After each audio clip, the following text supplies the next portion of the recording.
Good evening, everyone. Welcome. We're in the middle of Tanya, Iggeres, HaKodesh, Siman Tezvav, page Kuf Chaf Beis, opposite of page 242. And last week we spoke about Chesed, Gevura, and Tiferes. Chesed, Gevura, and Tiferes, which is also Rachmim. And we ended off last week the class saying that Chesed, Gevura, and Rachmim comprise the primary emotions. Emotions are divided generally into two categories. Chesed is a positive emotion, a feeling of desire, of closeness, a feeling of love.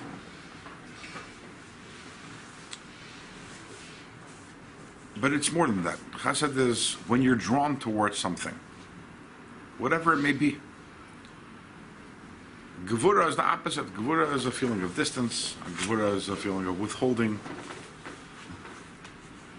And Rachmim is a combination of the both. We're not going to get into that today because we already spoke about that at length last week.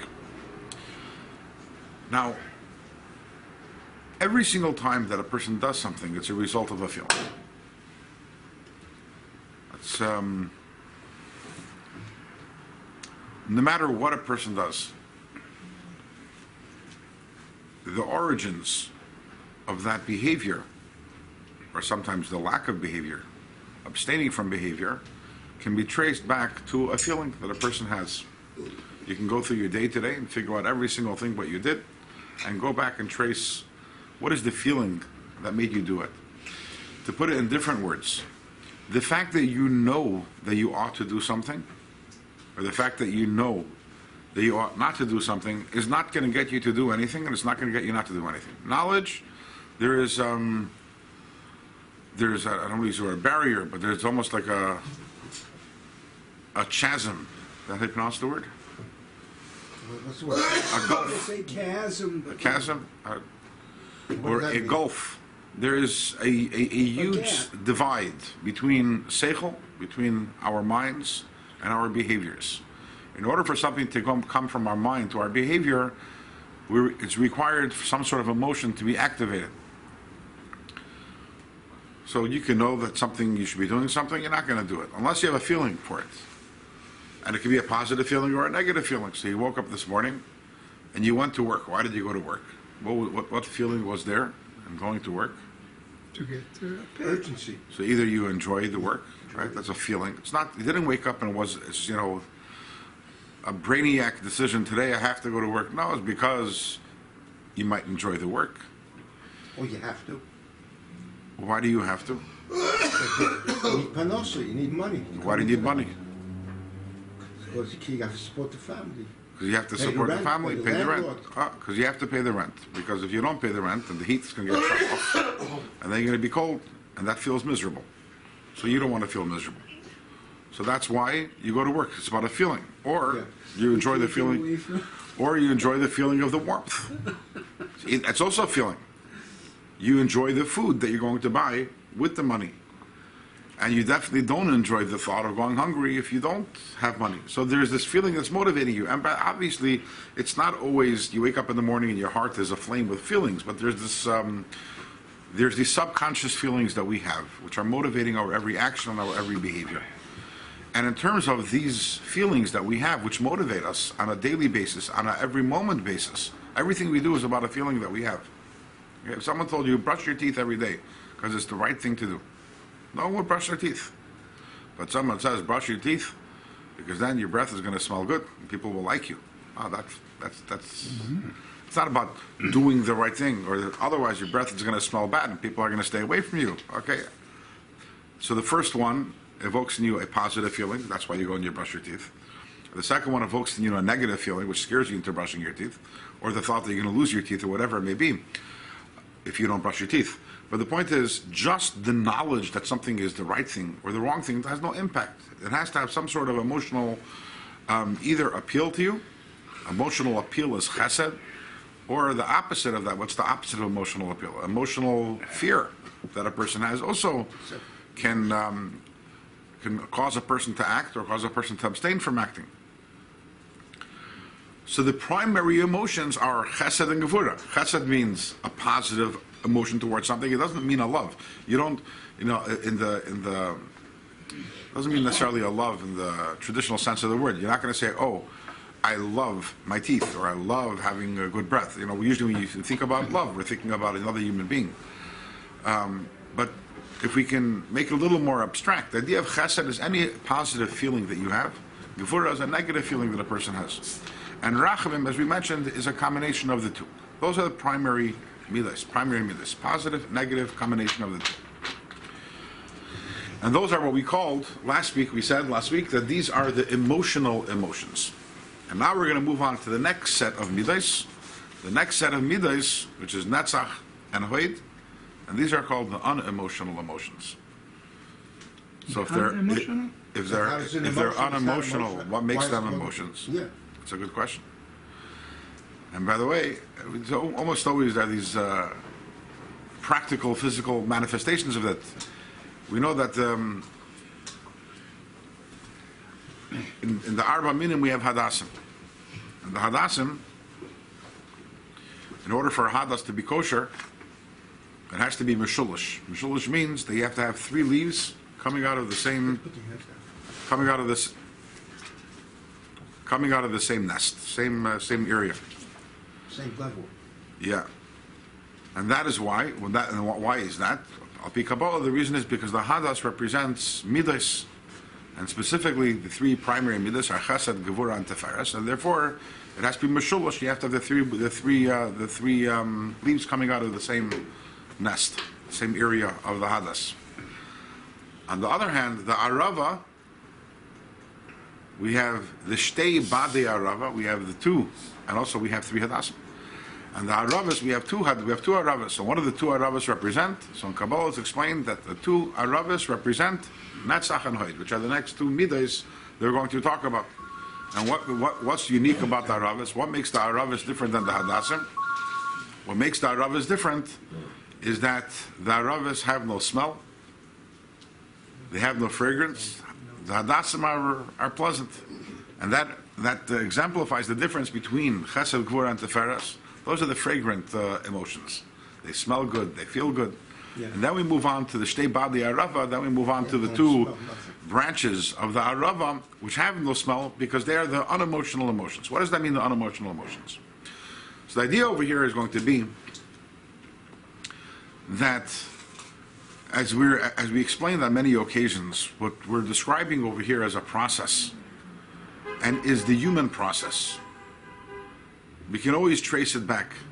Meaning any time a person does something, so the source of that is an Amida, as we just explained. Now where does Amida come from? Where does an emotion come from? Action comes from emotions. Where do emotions come from? Emotions come from Chabad, from your mind, from your awarenesses. When you become aware of something in your mind, and that's Chachma, and then you mentally process that awareness, which is Bina, and then you have Das, which means not only are you aware of it, not only are you processing it, but you actually also connect it in a deep way. That's how emotions are born, which is why sometimes we know something and it doesn't lead to emotions because we didn't connect it. Mm-hmm. So everything begins in the mind, which is we call the Chabad, the Seichel, or the Moichen, and then if all the pipes are unclogged, that flows down all the way to the Midas, to the emotions. And by the way, sometimes the pipes are clogged. And that's why sometimes some things stay in our head and they don't cause emotions. And by the way, then what happens? If there are no emotions, then we don't act upon it. How many things are there that we know are correct, we know we should do, and we don't do them? Why? Because there was some sort of a bottleneck between the head and the heart, and therefore that which is in the head did not and never caused the development of emotions, and it got stuck, so it stays. It's only in the head. You know who was like that? Esau was like that. And that's why the Gemara tells us that Esau's head is buried in the lap of Yitzchak, and not the rest of the body. The rest of the body was shipped off to Har Seir. What's the significance of that? Because Esau had a Yiddish cup. He was good, in his head he was good, but it never developed into emotion. So his head belonged in the Mars Machpelah. His head belonged to Yitzchak's lap, but the rest of his body was garbage and had to be shipped off to be buried in Har Seir. But Chassidus talks about how the narrowest part of the body is the neck. Is it das? Sorry? That's das? Yeah, we'll talk about das in a second, actually. The narrowest part of the body is the neck. And that symbolizes, everything which is in the physical realm is symbolic of the spiritual realities. And the reason why the narrowest part of the body is the neck, which is why it's called a bottleneck, is because many times it doesn't get through. It doesn't get through to the heart, and in fact, it's called Meitzar Hagarin. Meitzar Hagarin is the straits of the Garin, is the neck, and many times something remains stuck in the head. It doesn't make its way through, and that is the idea of Mitzrayim. Mitzrayim is the idea of constriction, narrowness. What is the narrowness of Mitzrayim? Mitzarim. What is the narrowness? It's the narrowness that doesn't allow the neshama that's in the head, in the seichel, to express itself in the heart. I was thinking, the head is the ikar. When a baby is born, if the head emerges, he's considered, because that's the source of everything. Right. But sometimes it can get stuck in the head. So he was really buried in Mars Machpelah also. His head was, right? But at the end of the day, also Hamaisu huwa ikar. He was no Maisa. He had no Maisa, right? He was a murderer and a rapist. He was an awful human being, right? What causes the hafsaka? What causes hafsaka is a lack of das. It's a lack of das, a lack of connection. Everything that you understand it in a theoretical way, in an abstract way, and you don't relate it personally. You don't relate it personally. That's what causes that something should stay stuck in your head, and that emotion shouldn't develop from it. There's no das. Das means connection. And by the way, that's where when Moshe came to Pari and says, Pari, let the Eden go. What does Pari say? Lo yadati yes Hashem. I have no das. I have no das in the area of holiness. Maybe I have chachma, maybe I have bina, but lo yadati. I have no das. Mm-hmm. And Moshe is the antidote for that, because in Kabbalah, Moshe represents actually the sphere of das. So the first hurdle in the human process is that, again, everything enters our world, our personal human world, through the mind. We become aware of something, and then we process it, and that ought to lead to emotion. Sometimes there's that bottleneck, and then we have to push it through, and we do that through das, through connection. And then we have midas, but which midas? Then we have the midas of chesed, gevura, teferes. Now, but chesed, gevura, and teferes are emotions. They're still not action. What is action? Action is represented by malchus, which is the last of the spheres. And chesed, gevura, and teferes, they don't always automatically lead to action. You can have emotions. What we said earlier is that every action is rooted in an emotion. That is correct. But is every emotion acted upon? No. No. Last week we gave a mashal. Imagine you're walking in the street and you see a cat, and the cat, you see that one of its legs are broken. So the automatic emotion that we feel is rachman.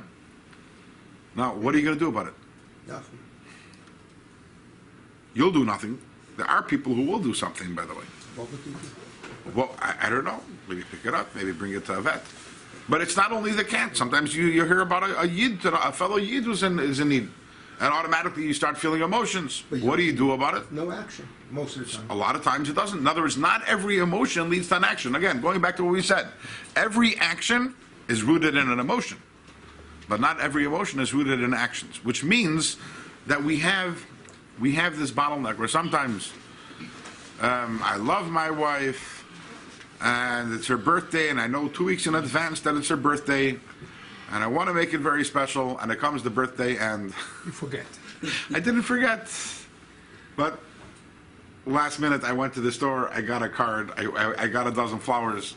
My whole plan, which was not only in my head, I felt it. I felt that neat garnished. Okay? I love my child, and I want to teach my child Kol HaTorah Kula, the entire Torah. And what happens, Lepoil? Garnish. Garnished. Why is that? When the Iraqi says garnish, we're in a good place. Well, why? How do you say that in Arabic? Arabic? They don't have such a thing. They speak Arabic or Ladino? With Ladino, am I mixing up? Arabic. Arabic. Yeah. There's no such thing as garnished in Arabic.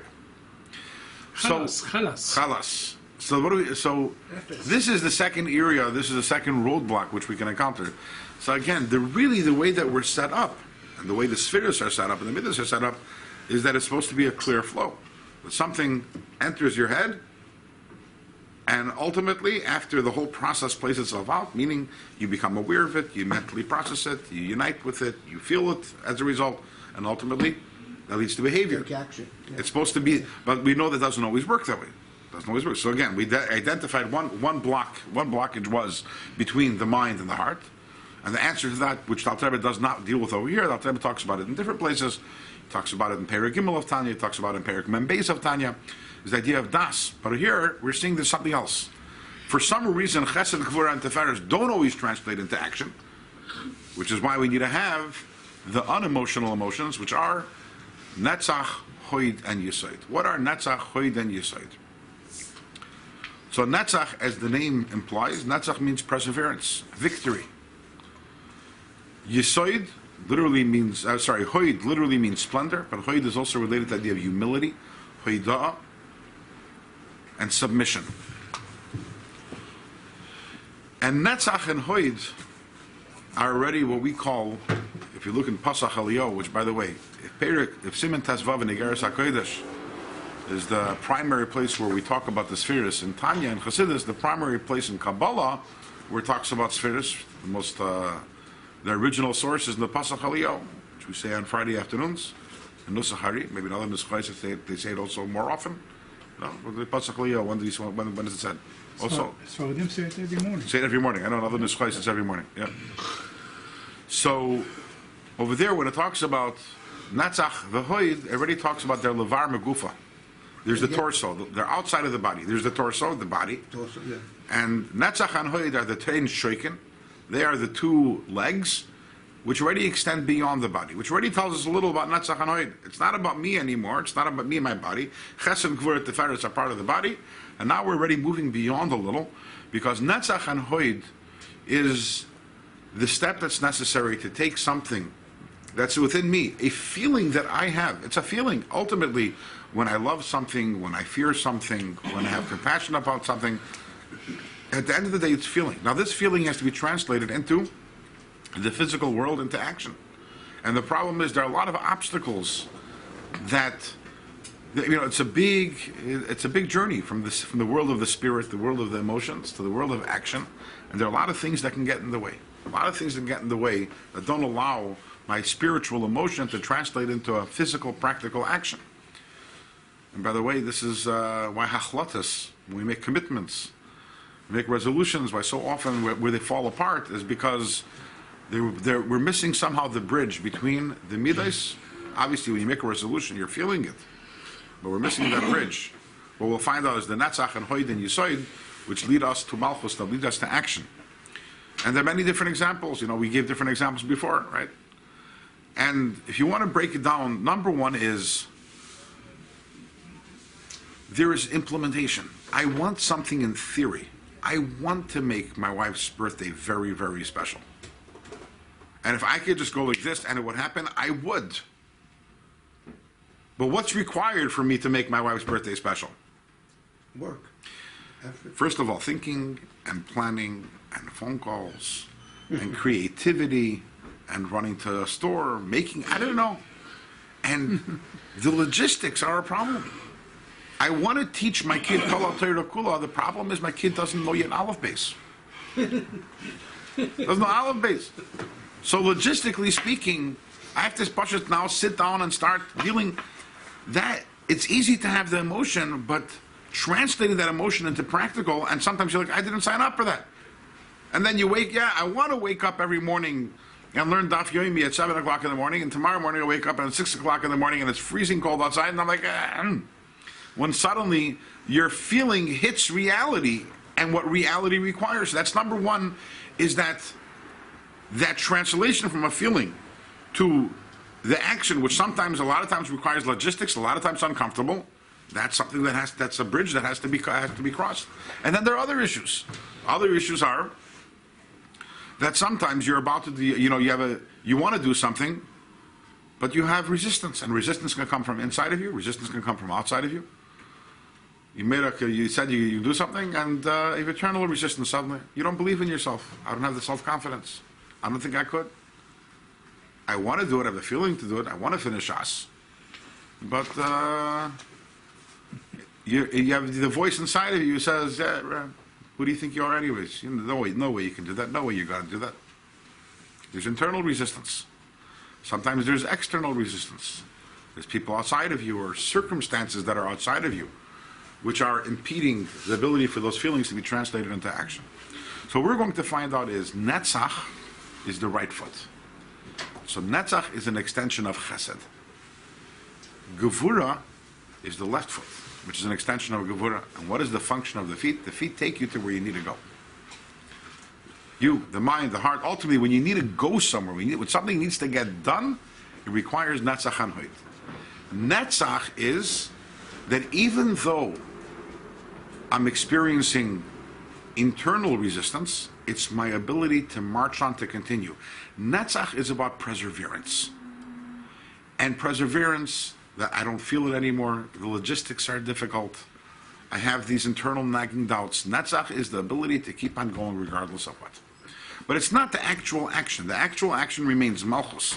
But that internal fortitude, that internal ability, to that resolve, to keep on going, Netzach, to be victorious, to persevere. And if I decided I'm doing something in my head, and I have the feeling, I'm going to do it. And by the way, tomorrow morning when I wake up, and I'm not feeling it, by the way, at 6 o'clock in the morning, we're usually not feeling anything other than a desire to go back to sleep, right? At that moment is when the Netzach kicks in, the foot. It's not the Chesed itself. It's the foot. It's the foot of Chesed which causes you to persevere. Hoid is the left foot, which means that it is a continuation of an extension of Gevura. And it takes strength. That is the strength to be able to deal with outside resistance. And Gevura means strength. And to be able to push away, because Gevura is to be able to push away all sorts of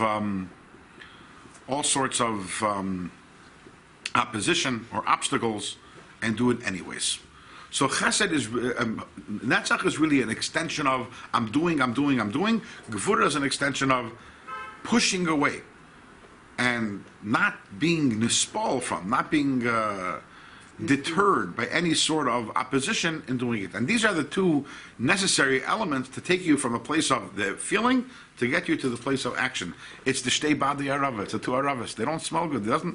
It's not like feelings feel good, feelings smell good. This doesn't feel good. It's dried. It's a dried up arava. But that's what's necessary in order to get you to where you need to go. And it's two separate things. It's two separate midas. There's Netzach and Hoid. And by the way, some people are very good at Netzach. And so if you're wondering, maybe what's the distinction isn't so clear between Netzach and Hoid. There's some people who they're very, very self-motivated. And once they decide something and they have a feeling for it, they're going to do it. Their internal drive is very strong. But the moment they face external resistance, they don't have the strength. They don't have the koyach to go fight that external resistance. Because their chesed is being extended. Netzach is an extension of their chesed. Chesed means I'm doing. But gevura, the idea of being able to fight and to oppose, they don't have that. They don't have the hoid. And there are other people who are the exact opposite. These are people who, they sleep every single day till noon. They have no self-control whatsoever. They can't get their act together. But the moment that someone opposes them, forget about it. They chop them down. They're doing anything. Abi, that's because their hoid is very strong. They're very weak in their netzach. Their own personal ambition and desire to do something doesn't have that extra leg needed to persevere when they're not in the mood of it anymore. But chas v'shalom, someone should stand up and try to go against them. Their hoid, because their gevura, the extension of their gevura is very strong. So these are these two midas, again, netzach and hoid. Netzach, again, about persevering, and that's a positive thing. Netzach, that's why it's an extension of chesed. It's a positive tenuah. And gevura is about, and hoid is gevura. Hoid is not so much about doing. Hoid is about pushing away anything that's trying to stop you from doing it. And these are the two elements which are necessary in order to take the midas and bring you to a place of malchus, to a place of action. What's the submission part of it, of the hoid? That's a great question. What was the question again? He says that hoid, what have to do with hoid, which in other words, netzach is very clearly in the word, is there. Hoid means humility as expressed towards the mission that you have. Gevura, ultimately, chesed is about chesed is a more of an egotistical feeling than gevura. Think about it for a second.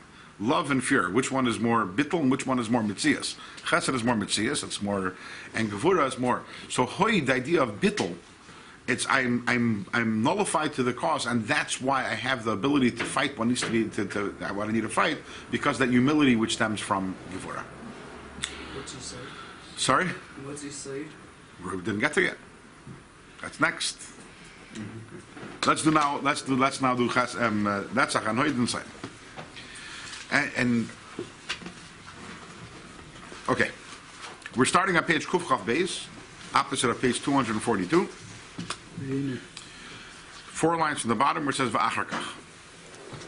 Baruch atah Adonai Eloheinu melech haolam v'dvarim. Amen. V'achar kach afterwards b'voy hashpa l'idei ma'aseh. Now it's time for the hashpa. Right? This is all about a relationship. It needs to come down to action. You need to implement that which your feelings are telling you to implement. The hainu b'shas hashpa mamish. This means while you're actually, it comes the time to actually do, to give, to do. Tzarech lihisyayitz eich lahashpia. Now you need to figure out the logistics. You need to come up with ideas of how to implement that which you want to implement. That's not a function of chesed and gevura. Chesed and gevura is about my desire to give, my desire not to give, my compassion. The logistics comes in later. How do you do it b'derech sheyuchal hamekabel lekabel hashpa in a way that it's going to be effective, that what you do is going to be effective?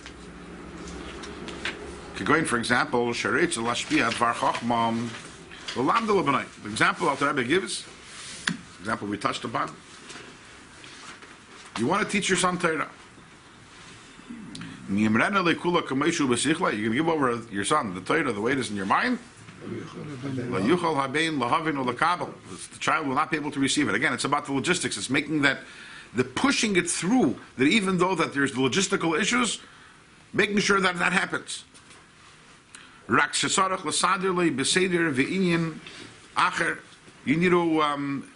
need to set it up with a seder to the child.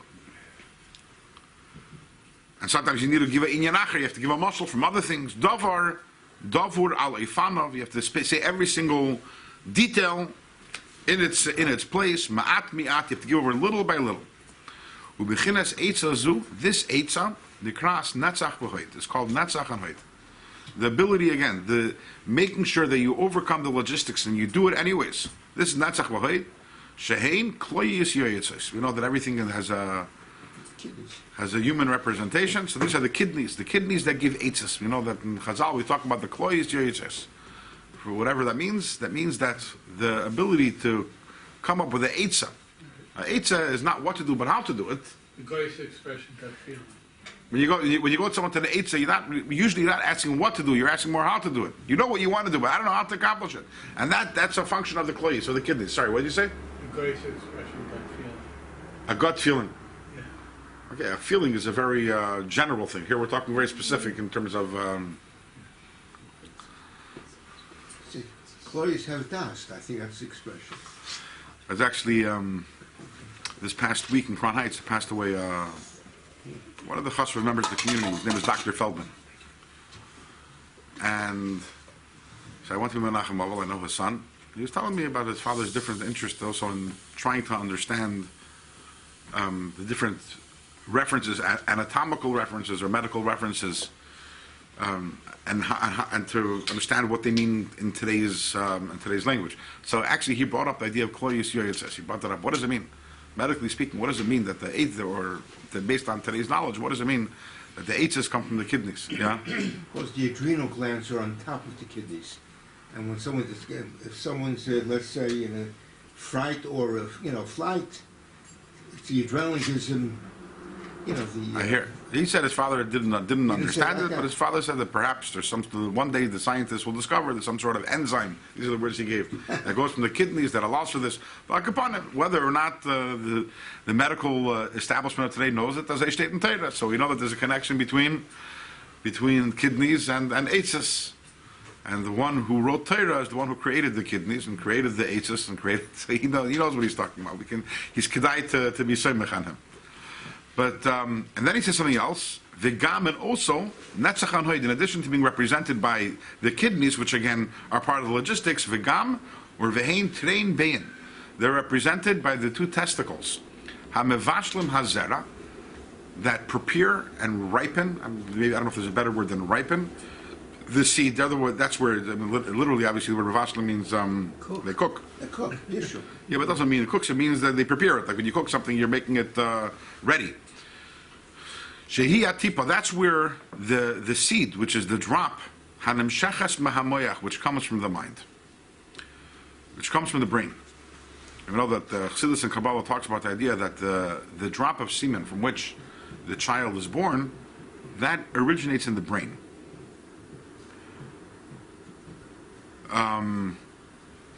The hainu, which means dvar chochma v'seichel hanimshach meseichel ha'av, that the wisdom which comes from the seichel of the father, shelo yumshach k'moishehu seichel dak me'oid b'moichi v'sichle, it should not come down in its highly spiritual form as it is in the brain, rak yishtanek tzas medako sichle, but rather it should change a little from its very abstract form as it is in the brain. V'yishava seichel she'eni dakokach, and to form from that a lesser and lower and more coarse level of seichel, kedei sheyuchal habein lekabel b'moichi v'havanasai, so the child should be able to understand it in his mind and his understanding. V'hu al derech mashal, and this is really very similar. Ketipa yiredes ma'amoyach. Till now we're talking more about the spiritual testicles, meaning there's this idea that comes from the father and has to be transmitted to the child, but the idea is a highly spiritual, abstract idea.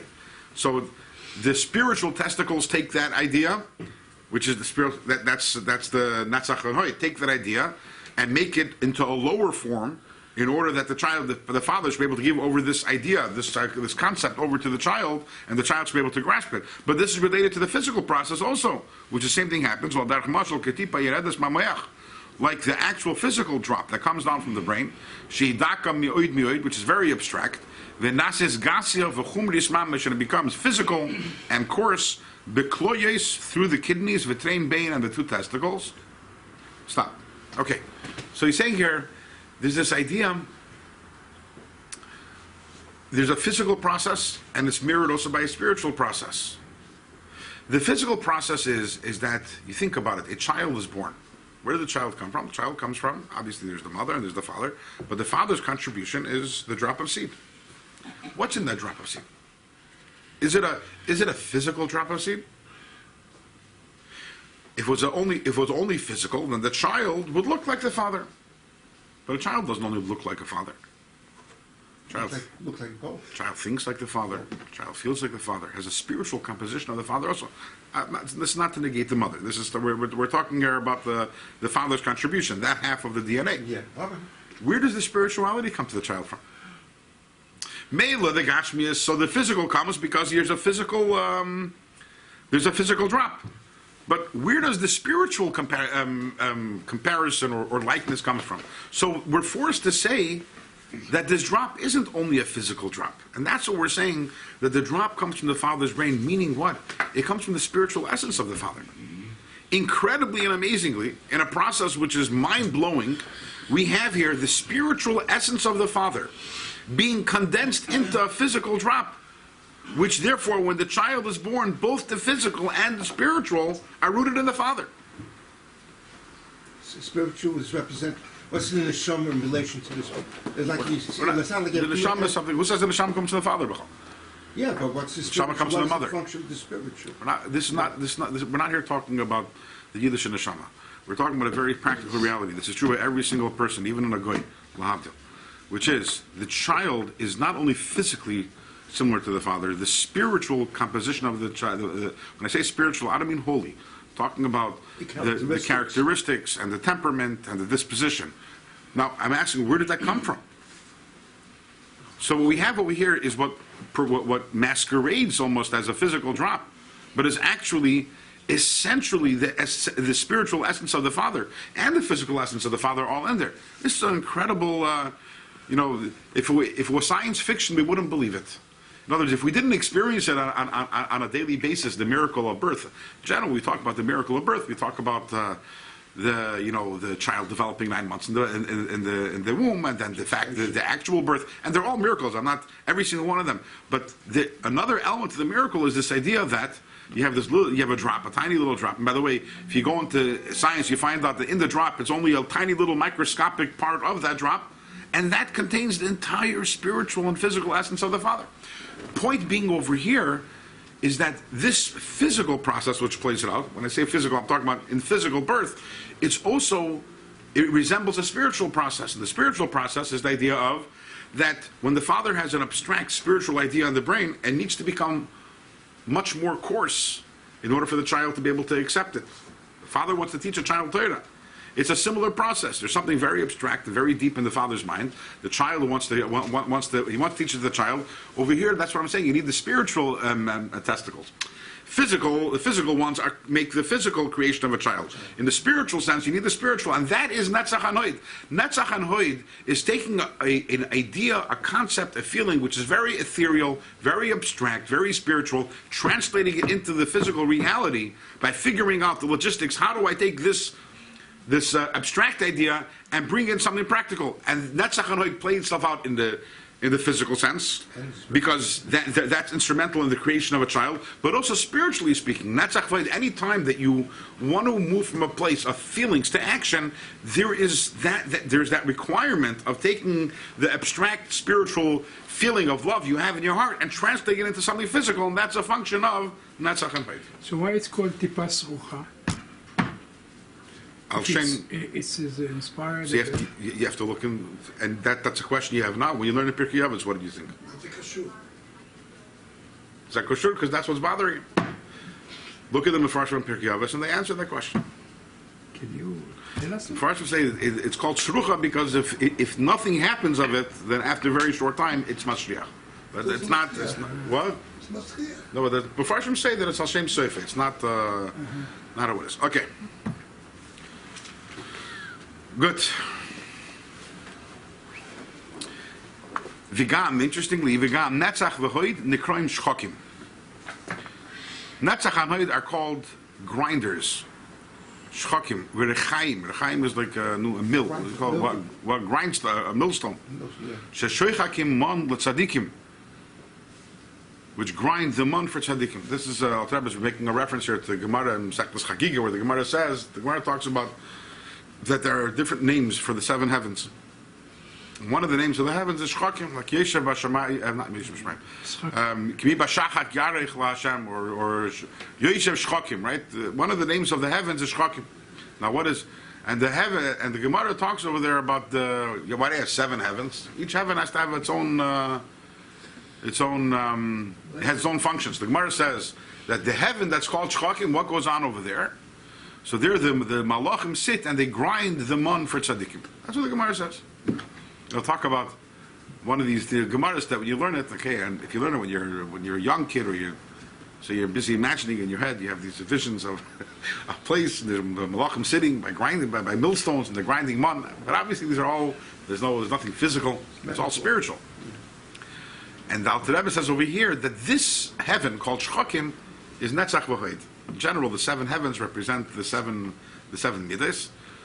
So Netzach v'Hoid, which sometimes are considered a single unit, what is the idea of Netzach v'Hoid? The idea of Netzach v'Hoid is breaking down something, right? Taking something which is too big, to digest, and breaking it down into little pieces, which is exactly the idea of Netzach v'Hoid. You have this feeling which is huge, but it needs to be broken down into practical little steps of how you are going to accomplish what you want. Right? Let's do this inside. Okay. So that when Hashem's hashpah has to come down into the world, when it has to be broken down into little pieces, so it can enter this world. That's Tzachvahayit. Like Hashem's chesed is his desire to give to the world, but the actual breaking it down into and logistically making sure that the world can receive it, that's a function of Tzachvahayit.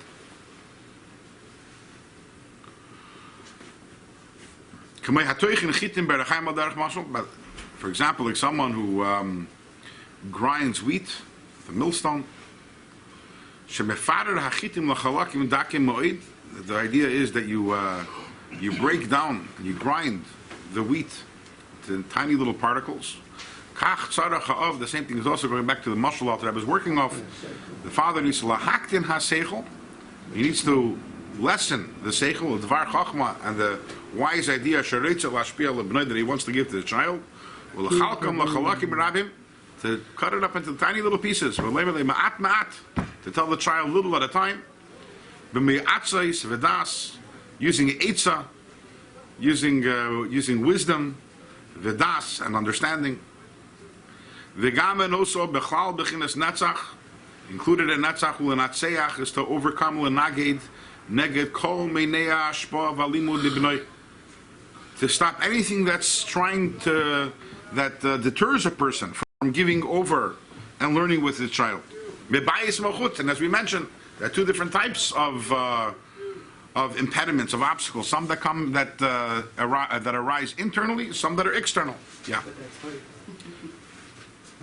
The mebayis is netzach, and the mechutz is yeah.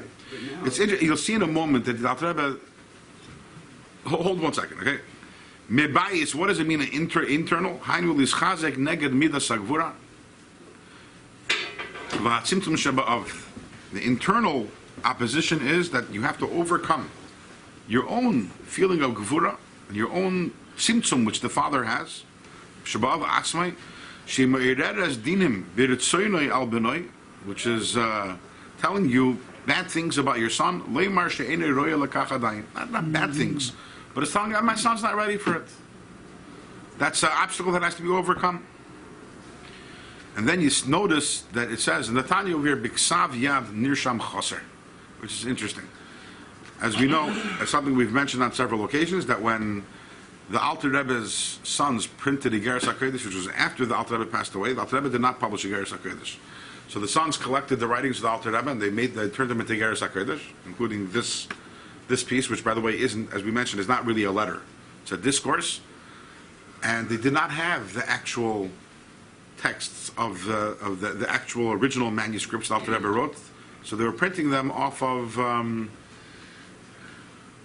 copies. What's called HaKodesh. I actually just yesterday, the day before, I was reading a letter. I mentioned in the past that the Tanya that we have, the format of the Tanya and the layout, what we call the Tzuras Hadaf, is taken from the Tanya that was printed in 1900. By Chassid, whose name was Rabbi Grossman, Rabbi from the city of Nikolaev, and the Rebbe Rashab was very involved in the publishing of the Tanya. And just reading a letter that the Rebbe Rashab, sorry, From the 1900s onward. and from then every edition of Tanya is a photostat of that. And even though the Tanya that you have is not a photostat because it was retypeset, but it's right. It's like once the Gemara, the Dafim and the Gemara were canonized, the same idea. From 1900 on. It was a big avodah at that time, and the Rebbe Rashab sent out copies of these Tanyas to some of his. The Rebbe Rashab had some cousins who were Rebbes, Chabad Rebbes, topic for a different time, and he sent the Tanya as a gift, and he included a letter, and he wrote over there. This Tanya is a lot of work went into it in the Hagah, in the Hagah, in the editing and the cleaning up of it, and he said that the main work, however, was Iggeres HaKodesh. The Likutei Amarim we didn't touch. That's the Alter Rebbe's handwriting. But the Iggeres HaKodesh, because we know that it was off the copy, so we were able to fix a lot of the mistakes that were obvious mistakes. But one of the things over here we have is, it's missing. So Yisoid, if you notice, Hoyd, Alter Rebbe doesn't discuss it. So a lot of my explanations on Hoyd were taken from other places in Chassidus, because you notice he stops. He says Netzach, and he doesn't say Hoyd. But it would seem, based on the Biurim and other places in Chassidus, that Hoyd is the idea of Bibachutz. In other words, the bias, the internal opposition is more netzach, and hoid is the opposition that comes from without. That is based on what is explained in other places in Chassidus. Which now leads us to Yisoid.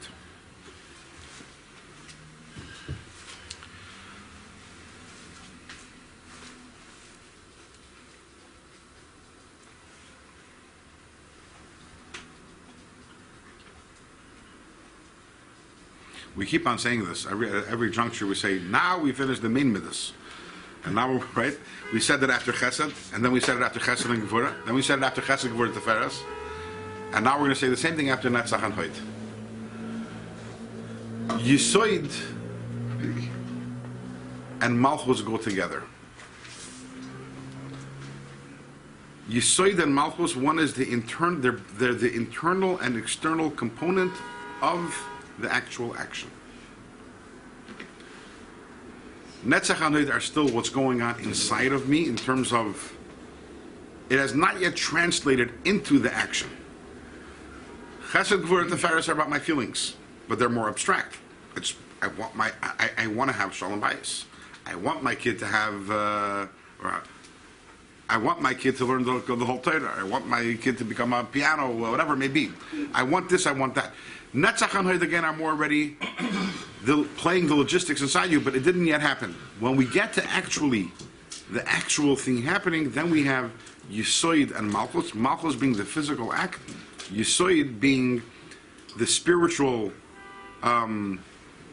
neshama of the act. And I see we'll talk about that next week. We'll move on to Yisoid and Mitzvah next week. But for meanwhile, just connecting it a little to Inyani Diyoima. So very often we connect to the Parsha, but today I'd like to connect not to the Parsha, but to something else. Although the Parsha is also very strongly connected, but not the Parsha is about Yisoid and Malchus. Yosef and Yehuda are Yisoid and Malchus in general. But I guess that's we'll be talking more about that next week, Yisoid and Malchus. Yosef is Yisoid, Tzaddik Yisoid Elam, and Yehuda is Malchus, as David the Melech Yisrael Chai V'Kaim, he's the Melech. Today, in Chabad as a Yom Tov, Tzei Tevis, 35 years ago today, what we have, Didan Notzach. And right away, when you say the words Didan Notzach, we won. So what comes to mind? Midas HaNatzach, there we go, which we spoke about today. So, very, very, very in short, very in brief. In a story, we talk about the Alter Rebbe, and he went out of prison, and we have a Chag HaGola and the Mittel Rebbe, the Frierdiker Rebbe. And these are things that I think people could relatively relate to them relatively easily. A Rebbe's in prison, he comes out, it's a Iggeres Simcha. But the Hey Tevis is a little more of a mysterious Yom Tov. People wonder, what the Simcha Zumai Yoisa, what is the Simcha about? B'kitzer, the story was that this goes back around 36 years ago, 1985 and 1986. So there was someone who went and he took Sfarim from the Frierdiker Rebbe's library. The Frierdiker Rebbe had a library, which is a incredibly valuable library, filled with manuscripts and old Sfarim. And when the Frierdiker Rebbe left Russia, he refused to leave without it. They had to take it. Now, then there was a whole other story that when the Frierdiker Rebbe, when he left Poland with the Nazis, then he had to leave it behind. But then a lot of it was recovered later on. The Polish government gave a lot of it back. A lot of it, however, was confiscated by the Russian government when the Russians occupied Poland after the war. And a lot of it is still today in Moscow. Actually, this past week there was a big court decision in favor of Chabad. We're still trying to recover. Well, let's wait. Let's wait till it happens. The Russian government is very strongly resisting it, but they're making headway. Block upon him. Incredibly valuable library. The Frierdiker Rebbe had 3 daughters, and one of the daughters was killed in the Holocaust. Didn't leave any children behind. One daughter was married to the Rebbe. The other daughter had one child. So there's one grandchild of the Frierdiker Rebbe. And this grandchild decided he's taking some Sfarim, and he figured that he was entitled to it. He's a grandchild. Gerari, right. His name was Barry Gerari. He figured that he's a grandchild. He's entitled to Yerusha. But he didn't take it. He didn't go and take it in the daylight. He didn't go to the Torah. He went helped himself. He helped himself. Yeah. And the Rebbe found out about it, and the Rebbe viewed this as a very, very grave threat. We'll talk about that in a moment. And the Rebbe went all out. The Rebbe called him to the Torah. He didn't want to go to the Torah, so they got heter. They went to court. And it was a very interesting case. You had one person coming and saying, hey, my grandfather owned books, and I'm entitled to some of it. And for states, we're talking to a Goyish judge. And Chabad came along and argued and says, yeah, but your grandfather was a Rebbe. And a Rebbe is a communal person, and therefore the books didn't belong to him; they belonged to Chabad. And what was very instrumental, actually, in gaining the victory, is they went and they did a deposition on the Rebbetzin Chaimushka, on the Rebbe's wife. And they asked her, so tell me, your father's books, who did they belong to? So she responded, and there's a video of this deposition. She responded. She says, my father belonged to the Chassidim, so of course the books belong to the Chassidim. Beautiful. That was her response. And that played a big role, that line which she said, my father belonged to the... And this notion, which was to think that it would win in a secular court, this argument, the idea that a secular judge should understand the idea of what a Rebbe is, and therefore grant it to Chassidim, and that's what happened on Hey Tevis 35 years ago. The judge ruled in favor of the Rebbe. It's a goy, right? Judge is a goy, Charles Sipton, a goy, passed away a few years ago. It was a big simcha, and then the grandson appealed a few times. He lost, and at the end of the day, the Tzvarim were all returned. Now, okay, and by the way, as much as the simcha is a tragic story also, it's a sad story. It's end of the day, the Frierdiker Rebbe's grandson. But, the first thing we need to understand is that, even when we talk about the Alter Rebbe going out of prison on Yitas Kislev and the big simcha, the Alter Rebbe was in mortal danger, and he was saved. But the simcha of Yitas Kislev is much more than that. The simcha of Yitas Kislev comes from the recognition that everything that happens over here in this physical world, and especially something that involves a Rebbe, has incredible cosmic significance. It's not and it represents things that are going on in heaven. It represents a kitrug. And there is no doubt, there's no question that the Rebbe viewed this as a kitrug. It wasn't about a few svarim. It was a threat and an attack on the institution of Rebbe. And it was a spiritual attack. And by the way, an attack carried out by someone, incredibly, definitely the only male who was able to argue that he had in his blood the blood of every single one of the Chabad Rebbes from the first 6 Rebbes. And which tells you the koyach he must have had to be able to, again, he thought it was about money. Barry wanted to make a few dollars. But the Rebbe recognized that there's something else, there's something much deeper going on over here. And it disturbed the Rebbe to the core of his soul. And they wanted to go to, there were Chassidim who came to the Rebbe and said, Rebbe, you're going to lose in court. He doesn't want the Svardim, he's barely from. He wants a few dollars. Give him the few dollars. We'll give him the dollars. And everything will be fine. You'll get all this Svardim back. The Rebbe refused to hear from it. We're going to go to court. It's going to win in court. It's going to win in court. Why? Because Eined Movade. Eined Movade, and the truth of Torah and Chassidus and what a Rebbe is going to win.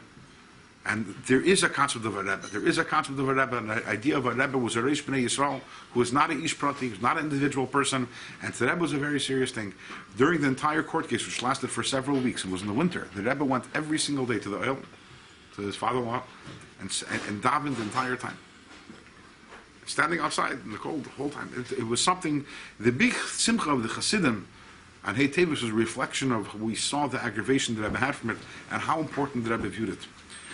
And when the victory came on Hey Tevis, and we sang, and Didan Natzach, the truth is, you think into it, it's a revelation of the idea of the Rebbe's Midas on Natzach.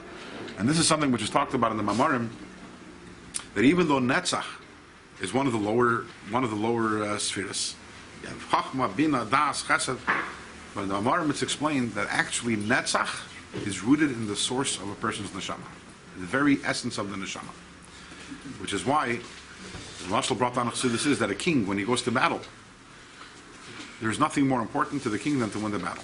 And the king will spend exorbitant amounts of money, and he'll take out some of the treasures from which his parents and grandparents and his ancestors had collected over the years, because there's nothing more important for a king than Netzach. Netzach is rooted in the very etzem of the neshama. Which level of the neshama? And we're talking about the names of Hashem. It's in the 7 names of Hashem represent the 7 spheres. It's the name of Tzvois. Tzvois represents the idea of battle. And when someone needs to go to battle for Torah, Mitzvahs, and Kedusha, the ability to call upon the Netzach comes from a deeper place in the neshama than all of the other previous and higher spheres. And by Chassidim, in the process leading up to Hey Tevis, we actually saw that. We saw the Rebbe's Netzach. we saw that this is something which touched the Rebbe's core of his soul. There was something very, very deep and mystical going on over here, and the Rebbe went all out, and with the Netzach, Taka, we had that result, which was happening on today on HaKodesh when they won. It took around a year and a half for the court process to play out. I think it happened. It was in the summer of Tafshin Mem Hey, and it came to an end in Tafshin Mem Zayin HaKodesh, and then 11 months later, this farmer returned. And it was about this. The Rebbe was fired, and it wasn't about a few svarim. There's something. It was a deep kitru going on over here. And when it happened, and finally when it was overcome, it was a big simcha. But by Chassidim, the one thing that we witnessed over there was Midas HaNetzach coming to life over there. Anyways, Zay Gesund, everyone. Have a good Shabbos.